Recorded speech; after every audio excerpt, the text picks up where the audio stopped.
इल्लल्लाह मुहम्मदुन रसूलुल्लाह। अस्सलाम वालेकुम वरहमतुल्लाहि वबरकातुहू। नाजरीन, मैं यासिर खान आपका बहुत बहुत खैर मकदम करता हूँ हमारे शो में, जिसका नाम है फेस टू फेस, यानी सीधी बात हिकमत के साथ। नाजरीन, जैसा कि आप जानते हैं कि इस शो में हम मौजूदा टॉपिक्स को, बर्निंग टॉपिक्स को इस्लामी तालीमात के सामने फेस टू फेस कराते हैं, उनको रूबरू कराते हैं। और पिछले 2 एपिसोड से जिस टॉपिक पर हम बात कर रहे हैं वो है पोलीगेमी, यानी कि एक से ज्यादा शादियां। और हमारे साथ बात करने के लिए आज भी स्टूडियो में मौजूद हैं जैद साहब। जैद साहब, आपका बहुत बहुत खैर मकदम है। अस्सलाम वालेकुम रहमतुल्लाह। जैद साहब, जहां पर हम रुके थे, हमने बात को ख़त्म किया था और यहाँ आगे बढ़ाने का वादा किया था नाजरीन के साथ, वो ये थी कि आपने मुझे बताया मल्टीपल सेक्स पार्टनर्स होने की वजह से बहुत सारी डिजीज़ हैं जो सोसाइटी में फैल रही हैं, ट्रांसमिटेड डिजीज़ हैं। बहरहाल हम तो ज़्यादातर एक ही डिजीज़ जानते हैं, एड्स जिसको कहा जाता है। तो इसके अलावा भी बहुत सारी डिजीज़ हैं जो उस सोसाइटी में फैली हुई हैं। अल्हम्दुलिल्लाह वस्सलातु वस्सलाम अला रसूलिल्लाह व अहलिही व सहाबिही अजमईन, अम्मा बाद। जी हाँ, बिल्कुल, जैसे कि हमने लास्ट टाइम देखा कि सारी तमाम डिफरेंट टाइप की venereal disease, sexually transmitted disease मिला करके जो टोटल एग्रीगेट फिगर है वो अमेरिका में 110 मिलियन, यानी कि 31 करोड़ की पॉपुलेशन में से 11 करोड़ लोगों को सेक्सुअली ट्रांसमिटेड डिजीज़ है। लेकिन जब सवाल एड्स का आता है तो एड्स एक खुद बहुत बड़ा प्रॉब्लम है अमेरिका में। American government body centres for disease control and prevention, जो cdc.gov, उनकी वेबसाइट पर ये रिपोर्ट्स अवेलेबल हैं, जिनमें वो हमें बताते हैं कि अमेरिका के अंदर अब तक 6,35,000 लोग एड्स की वजह से मर चुके हैं। 6,35,000 लोग। और सीडीसी की वेबसाइट से हमें पता चलता है कि 11.5 लाख ऐसे लोग हैं जो HIV पॉजिटिव है। हर साल नॉट लेस देन 50,000 का फिगर ऐड हो जाता है। तो ये एक आउटकम है। बेसिकली ये आउटकम से एक इंसान बहुत आसानी से बच जाता है अगर फिडिलिटी है, अगर चेस्टिटी है किसी सोसाइटी में, जहां हस्बैंड और वाइफ सिर्फ एक दूसरे तक महदूद हैं, और जहां पर इस तरह के रिलेशंस जो हस्बैंड और वाइफ के रिलेशंस है वहां तक अगर लाइफ महदूद रहे तो बहुत सारे ये फॉर्म्स आसानी से अवॉइड हो सकते हैं।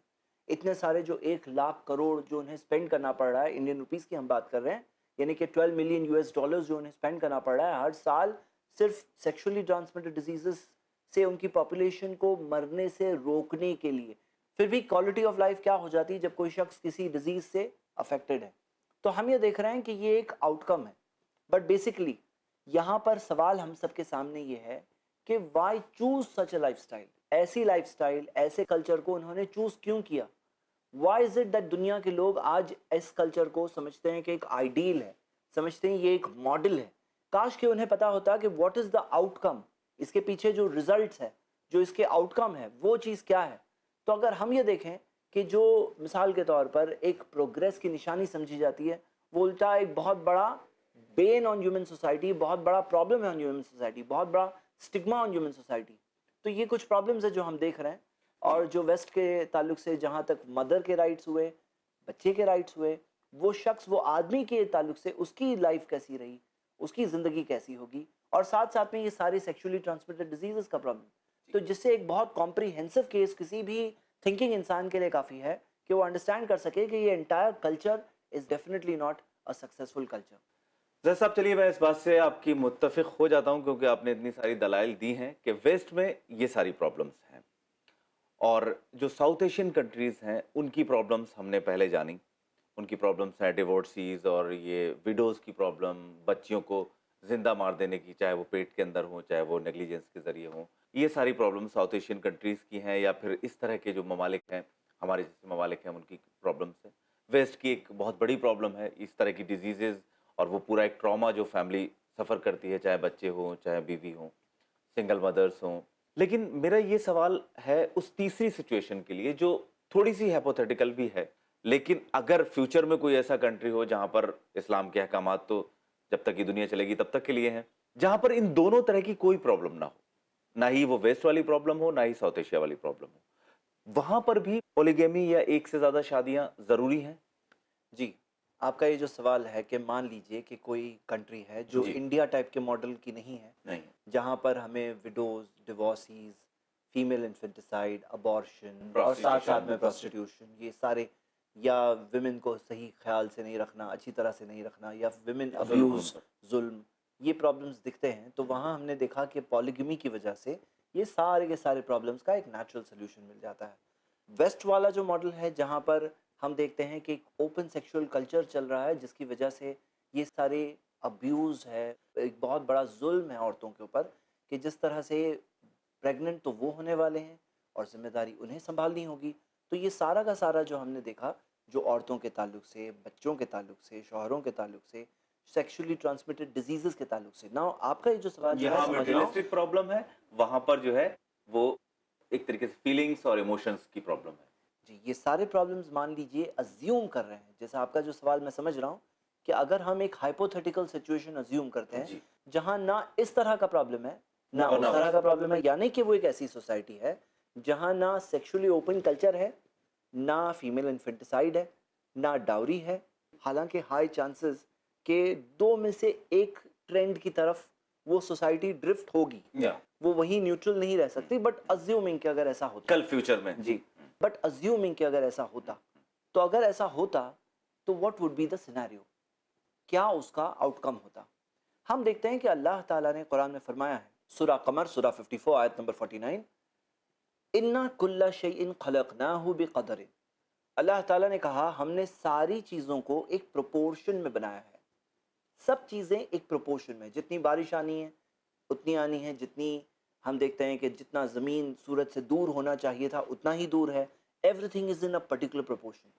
हम यहाँ देखते हैं अल्लाह ताला ने कहा है कि हर चीज़ प्रोपोर्शन में है। अगर सिनेरियो इस तरह से हो तो in that scene, in that case क्या होगा? तो क्या होगा, आज अमेरिका की सेंसस की वेबसाइट census.gov, जो गवर्नमेंट वेबसाइट है अमेरिकन गवर्नमेंट की, उसके मुताबिक अमेरिका में 48 लाख औरतें मर्दों से ज़्यादा है। हर 1000 मर्दों के लिए 1050 औरतें हैं। पूरे यूरोपियन यूनियन में 1 करोड़ 30 लाख औरतें मर्दों से ज़्यादा है। पूरे रशिया में 1 करोड़ 9 लाख औरतें मर्दों से ज़्यादा है। बांग्लादेश में भी 55 लाख औरतें मर्दों से ज़्यादा है। यानी कि अगर किसी कंट्री में फीमेल इन्फेंटिसाइड नहीं होती है तो वहाँ पर रेशियो, जैसे कि हमने पहले भी देखा था, वो 1000 के 1000 औरतें नहीं होती, बल्कि औरतें ज़्यादा होती। इसकी वजह ये बताई जाती है, मेडिकली लड़कियाँ स्ट्रॉन्गर होती है। जो पीडियाट्रिक एजेस है, पैदाइश से लेकर 6 साल के दरमियान, इस पीरियड में जितने लड़कों का इंतकाल होता है उतने लड़कियों का इंतकाल नहीं होता।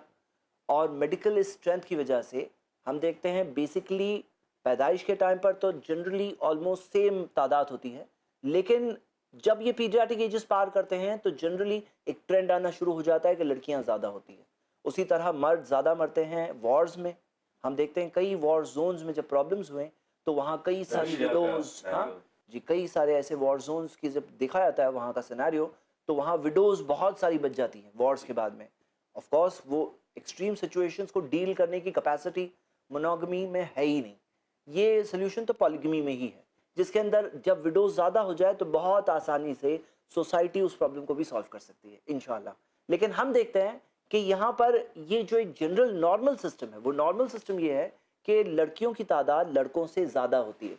उसी तरह एवरेज लाइफ एक्सपेक्टेंसी एक औरत की एक मर्द से ज़्यादा होती है। ये सारे फैक्टर्स पुट टुगेदर करते हैं तो ये हमें आउटकम यही मिलता है कि औरतें ज़्यादा है। अब इमेजिन करिए एक फर्जी सिचुएशन कि ये एक टोटली मोनोगमस सोसाइटी हो, अगर जहाँ कोई प्रॉब्लम ना हो, जिसके अंदर ना जिना हो, ना ओपन सेक्सुअल कल्चर हो, और मान लीजिए कि पॉलीगमी भी नहीं हो, और अगर नहीं होगी तो रिजल्ट ये होगा कि सारे के सारे मर्द अगर मैरिड हैं तो भी कम से कम 48 लाख औरतें अमेरिका में, 1 करोड़ 30 लाख औरतें यूरोपियन यूनियन में, 1 करोड़ 9 लाख औरतें रशिया में, एंड सो ऑन। ये सारी कंट्रीज जहाँ जहाँ अबॉर्शन का ट्रेंड नहीं है वहाँ पे ये सारी औरतों का क्या होगा, उनके लिए क्या सोल्यूशन है हमारे पास? जी बिल्कुल, यानी जो हर कंट्री में ये लाखों की तादाद में एक्स्ट्रा औरतें जो हैं, इनका क्या होगा? बिल्कुल, बहुत ही सेटिस्फैक्टरी आंसर है दोस्तों। बहुत ही ज़्यादा इंपॉर्टेंट मैं सवाल पूछने वाला हूँ इसके बाद ज़ैद साहब से। आप कहीं मत जाइएगा, देखते रहिए फेस टू फेस, सीधी बात हिकमत के साथ। अस्सलाम वालेकुम। मुहम्मदुन रसूलुल्लाह। दीन फॉर टीन्स। देखिए निसार नडियाडवाला के साथ टीनेजर्स के लिए ऐसा सबक जो जिंदगी की सच्चाई को इस्लाम की नजरों से महसूस करा दे। हर जुमा दोपहर 3:30 बजे और शाम 7 बजे सिर्फ i+ टीवी पर। बेहतर जिंदगी के लिए। खुशगवार जिंदगी के उसूल जानिए शेख रज़ाउल्लाह अब्दुल करीम मदनी से। आज की टेंशन भरी जिंदगी में अपने आप को खुश रखने के इस्लामी उसूल। हर बुध रात 8:30 बजे सिर्फ i+ टीवी पर। बेहतर जिंदगी के लिए। अल्लाह ताला ने फरमाया, जो कुछ रसूलुल्लाह सल्लल्लाहु अलैहि वसल्लम दें उसको कबूल करो और जिन चीज़ों से मना करें उससे बाज आ जाओ। नबी सल्लल्लाहु अलैहि वसल्लम ने फरमाया, अल्लाह ताला उस आदमी को तरोताज़ा, सरसब्ज और शादाब रखे जो मेरी बात सुने, याद रखे और एज इट इज बिला कमो कास्ट उसको आगे नकल करे। दरसे हदीस जानिए शेख अब्दुल हादी उमरी से अहदीस की वो तालीमात जो कर दे आसान आपकी जिंदगी और संवार दे आपकी दुनियाओ आखिरत। हर सनीचर दोपहर 3 बजे सिर्फ i+ टीवी पर। बेहतर जिंदगी के लिए। पैगामे सीरतुन नबी जानिए शेख शमीम फौजी से सीरतुन नबी की वो तालीमात जो हर इंसान के लिए बेहद जरूरी है।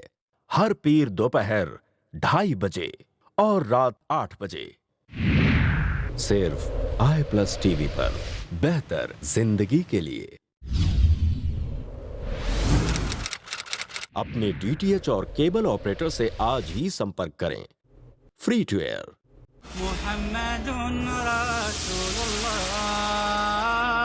अस्सलाम वालेकुम। वक्फे के बाद एक बार फिर आपका खैर मकदम है शो फेस टू फेस में, सीधी बात हिकमत के साथ।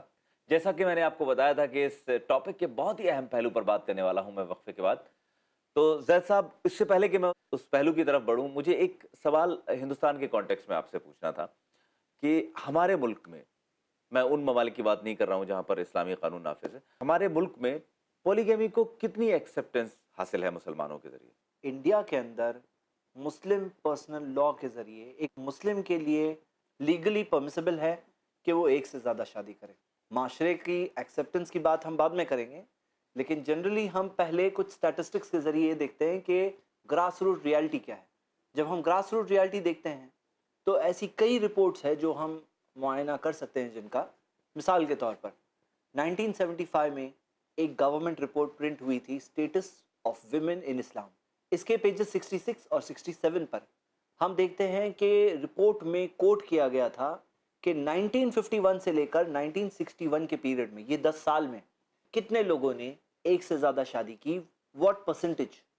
तो उस रिपोर्ट के मुताबिक मुस्लिम्स में 4.35% मुसलमानों ने किया और हिंदुओं में 5.06% ने किया, यानी मुस्लिम से ज़्यादा।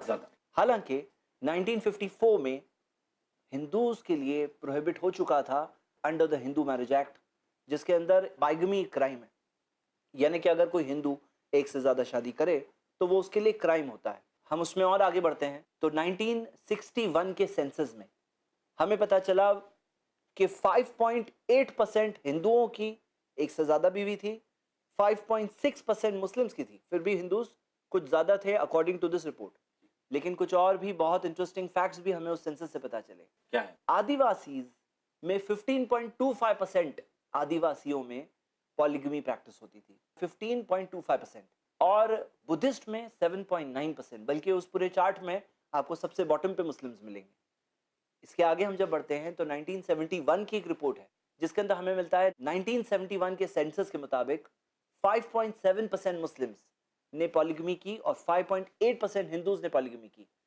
जब ये फिगर्स को हम मल्टीप्लाई करते हैं तो 1971 की पॉपुलेशन फिगर्स को ध्यान में रखते हुए टाइम्स ऑफ इंडिया की एक रिपोर्ट ने रिसेंटली इस इशू को मेंशन किया था कि वो टाइम पर 1 करोड़ हिंदू थे जिनकी एक से ज़्यादा बीवियां थी 1971 में, और उनके कंपैरिजन में 12 लाख ऐसे मुसलमान थे जिनकी एक से ज़्यादा बीवियां थी। यानी कि अगर आप प्रैक्टिकल एक्शन के तौर पर देखें तो मुस्लिम माशरे में ये चीज़ बहुत कम प्रैक्टिस होती है। लेकिन फैक्ट तो ये है कि ये चीज़ इस्लाम ने जायज़ किया है और कुरान की आयतें हैं, जैसे अल्लाह ताला ने कुरान में फरमाया सूरह मोहम्मद में सूरह 47 आयत नंबर 9 कि जो अल्लाह ताला ने जायज़ किया उस चीज़ के ताल्लुक से कराहत या डिसलाइक किसी बिलीवर के हार्ट में हो नहीं सकता। और अल्लाह ताला ने कुरान में सूरह हुजुरात सूरह 41 आयत नंबर 14 में कहा कि मोमिन तो वो होते हैं जो ईमान ले आए तुम लम यरताबू, उसके बाद में वो शक में नहीं पड़ते।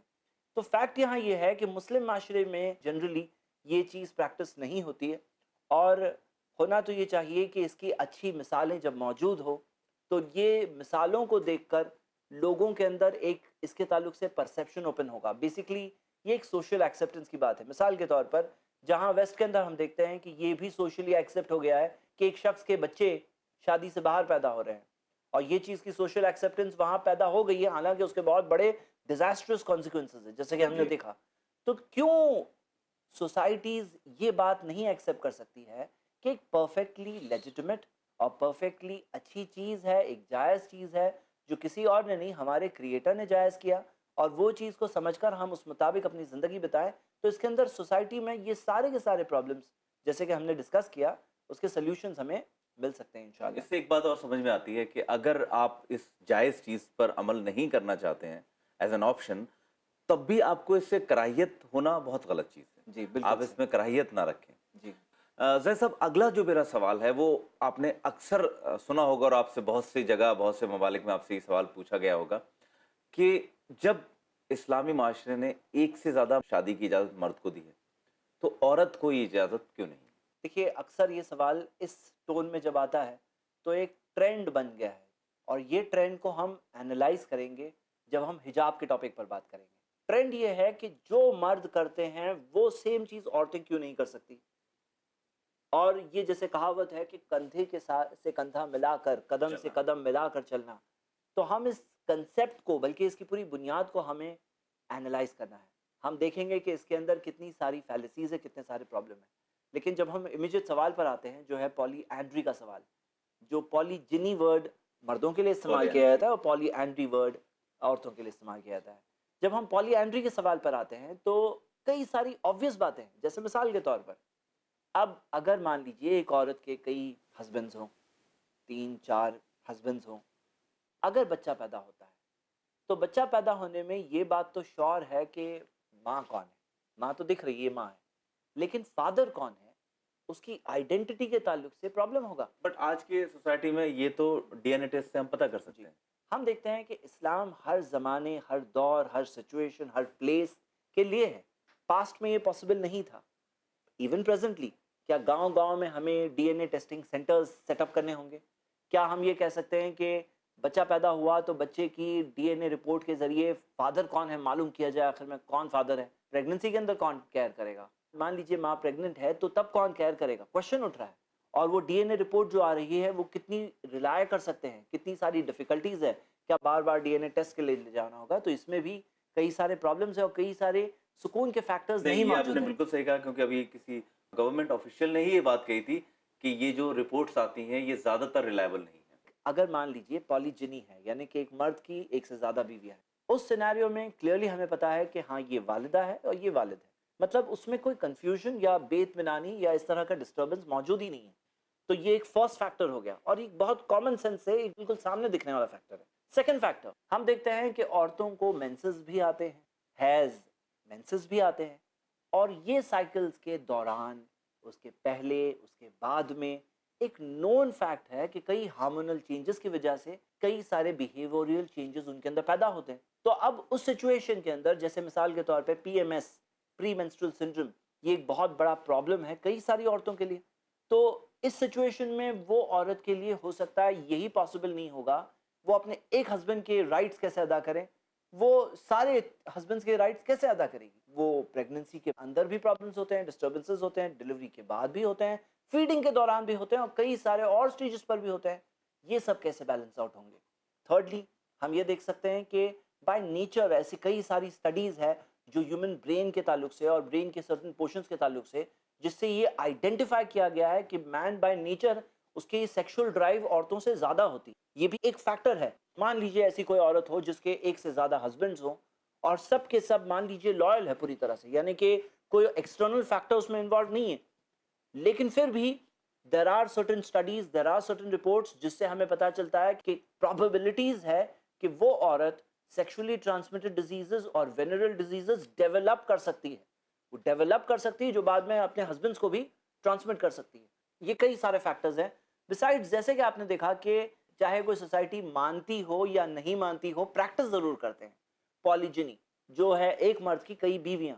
लेकिन ह्यूमन सोसाइटीज ने ह्यूमन हिस्ट्री के अंदर पॉलीएंड्री के कंसेप्ट को लार्जली रिजेक्ट ही किया है। आपको कोई रेयर इंस्टेंस कहीं दिखेगी जहां कोई पॉलीएंड्री की बात होती हो, बाकी नॉर्मली ये खुद एक इलॉजिकल चीज है। ये सवाल सिर्फ इस वजह से उठाया जाता है क्योंकि ये एक बात है जो कही जाती है कि वो लोग कर सकते हैं तो हम क्यों नहीं कर सकते हैं। आई फील ये कंपीटिंग रोल नहीं है बल्कि एक कॉम्प्लीमेंट्री रोल है।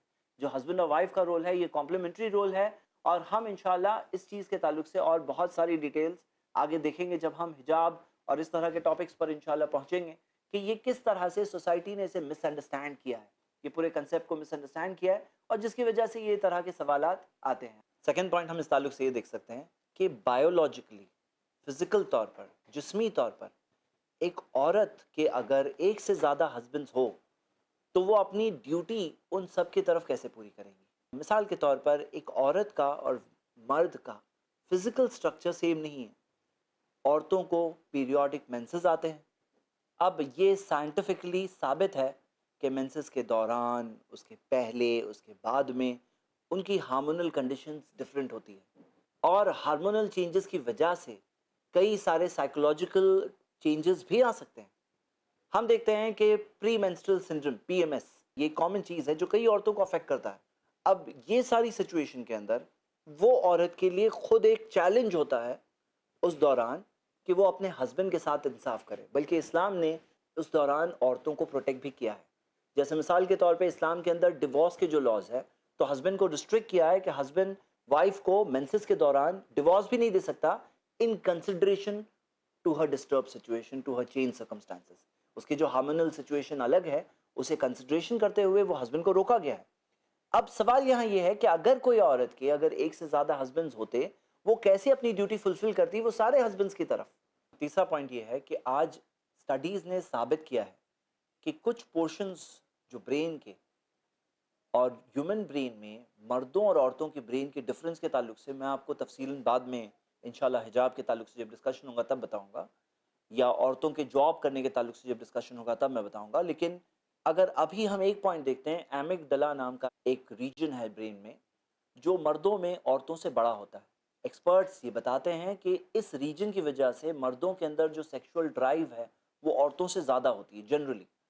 इसके ऑब्जर्वेशनल डेटा भी अवेलेबल है, इसकी कई सारी स्टडीज़ है जिससे कंक्लूड किया गया है। लेकिन फ़िलहाल हम ये देखते हैं ये भी एक इंडिकेशन है एडिशनली टू पॉन्डर अबाउट, सोचने के लिए। एक और वजह है जो आज मेडिकल साइंस ने इस ताल्लुक से कई सारी स्टडीज़ पुट फॉरवर्ड की है। कई सारी स्टडीज़ में ये बात आ रही है कि अगर मान लीजिए कि कोई औरत है और उसके एक से ज़्यादा हस्बैंड्स हैं और सब के सब मान लीजिए कि पूरी तरह से लॉयल है, मतलब कि कोई भी अगर इस मैरिज के बाहर अगर रिलेशंस या गलत तरह के ताल्लुकात नहीं करता, सब के सब लॉयल है, तो भी देयर आर ग्रेट प्रोबेबिलिटीज़ कि वो औरत सेक्सुअली ट्रांसमिटेड डिजीजेस और वेनरल डिजीजेस डेवलप करें, खुद डेवलप करें और फिर आखिर में वो उन हस्बैंड्स को भी ट्रांसमिट कर सकती है। मतलब ये भी एक स्टडी है। तो ये चीज़ के ताल्लुक से कई सारे ऑब्जर्वेशनल डेटा हमें मिल रहा है। लेकिन एक और चीज़ है जो ह्यूमन सोसाइटी में प्रैक्टिस क्या रही है, चाहे कोई मानता हो या नहीं मानता हो, लेकिन पॉलीगमी प्रैक्टिस सब लोग करते हैं। कॉमन चीज़ है, उसके फॉर्म्स बदलते हैं। कहीं पर उसका फॉर्मेट जो हम देखते हैं कि एक इलेजिटिमेट किस्म का फॉर्मेट होगा, चाहे वो वेस्ट वाला फॉर्मेट हो, चाहे वो गलत तरह की चीज़ों का फॉर्मेट हो, या मान लीजिए कि कहीं पर सीरियल पॉलीजनी होती है जहाँ बार बार सेक्सुअल पार्टनर्स लोगों के चेंज होते हैं। कोई प्योरली मोनोगमस सोसाइटी दिखती तो नहीं है, लेकिन पॉलीएंड्री इन कंपैरिजन उसके हमें प्रैक्टिस करने वाली सोसाइटीज़ आपको शायद ही कोई काबिल ज़िक्र मिलेगी। कोई चीज़ ऐसे बाय चांस होगी जिसको हम मेंशन कर सकें, लेकिन जनरली ह्यूमन सोसाइटीज़ ने पॉलीएंड्री को रिजेक्ट ही किया क्योंकि ये एक बिल्कुल ही गलत चीज़ है। बल्कि मुझे तो ये लगता है ये सवाल सिर्फ एक as a debate put up किया जाता है या सिर्फ as an argument put up किया जाता है। जो हमें चाहिए कि ये क्वेश्चन को जिससे लोग प्रॉब्लम समझ रहे हैं उसे प्रॉब्लम समझने की जगह बल्कि एक सोल्यूशन की तरह एनालाइज करें, और जो सही चीज़ है वो सामने आने के बाद फिर जस्ट बिकॉज ऑफ प्रोग्रामिंग या ब्रेन वॉशिंग या कई बार ऐसा होता है कि कोई गलत चीज़ 50 बार कह दी जाए, या बचपन से मान लीजिए कोई एक चीज़ मानता आया है, या जैसे मिसाल के तौर पर एक ज़माना था जब लोग मानते थे कि ज़मीन चपटी है, तो तब किसी ने आकर जब कहा कि नहीं ज़मीन तो चपटी नहीं है, लेकिन लोगों की सोच इतनी जल्दी तब्दील नहीं हुई। तो हम लोगों को ये कहते हैं कि ज़रा इस चीज़ के ताल्लुक से आप एक इंडिपेंडेंट फ्रेश सोच के साथ देखें, और देखने के बाद जब दिख रहा है कि इतने सारे प्रॉब्लम्स, बल्कि इतने सारे नहीं, अगर एक भी प्रॉब्लम का सोल्यूशन ये होता तो भी काबिल गौर बात बन जाती थी, तो भी it would be worthy of consideration. लेकिन जब इतने सारे प्रॉब्लम्स का सोल्यूशन इंटरनेशनली अलग अलग सोसाइटीज़ अलग अलग सर्कमस्टांसेस में दिख रहा है, तो फिर उन्हें इस चीज़ के बाद यहाँ पर इसे बदनाम करने का टॉपिक नहीं बनाना चाहिए कि मुस्लिम्स को बदनाम करने के लिए टॉपिक जैसे कि इस्तेमाल किया जाता है, बल्कि रादर ये सोचना चाहिए कि ये बात जो आई है, ये बात के अंदर जो विजडम है, जो रिस्ट्रिक्टेड एंड रेगुलेटेड पॉलीगमी दिख रही है, तो वो विजडम हमें किससे कनेक्ट कर रही है। तो हमें चाहिए कि अपनी इंडिपेंडेंट सोच के साथ ये चीज़ पर पहुँचे कि आखिर में ये सब आया है तो किस सोर्स से आया है, और वो सोर्स से अपने आप को कनेक्ट करने की कोशिश करें। और यही हमारे सारे प्रॉब्लम्स, चाहे ये दुनिया का प्रॉब्लम हो, चाहे इस दुनिया की ज़िंदगी के बाद की लाइफ का प्रॉब्लम हो, उसके सोल्यूशन हमें वहीं पे मिलेंगे कि हमारा रिलेशन हमारे क्रिएटर के साथ सही हो जाए, ताकि हम दुनिया में जीने का तरीका समझ सकें और उसके मुताबिक ये सारे फल पा सकें। जैसा मुझे पूरी उम्मीद है कि हमारे नाजरीन ने इसी इंडिपेंडेंट सोच के साथ देखा होगा। और नाजरीन, मुझे लगता है कि आपके डाउट्स और आपके जो सवालात थे उनके सेटिस्फैक्टरी आंसर्स आपको मिले होंगे। इस प्रोग्राम का मुझे लगता है हक अदा हो चुका है, और अगले टॉपिक को लेकर मैं फिर हाजिर होऊंगा अगले एपिसोड में। देखना ना भूलें फेस टू फेस, सीधी बात हिकमत के साथ। अस्सलाम वालेकुम। अस्सलाम वालेकुम रहमतुल्लाह।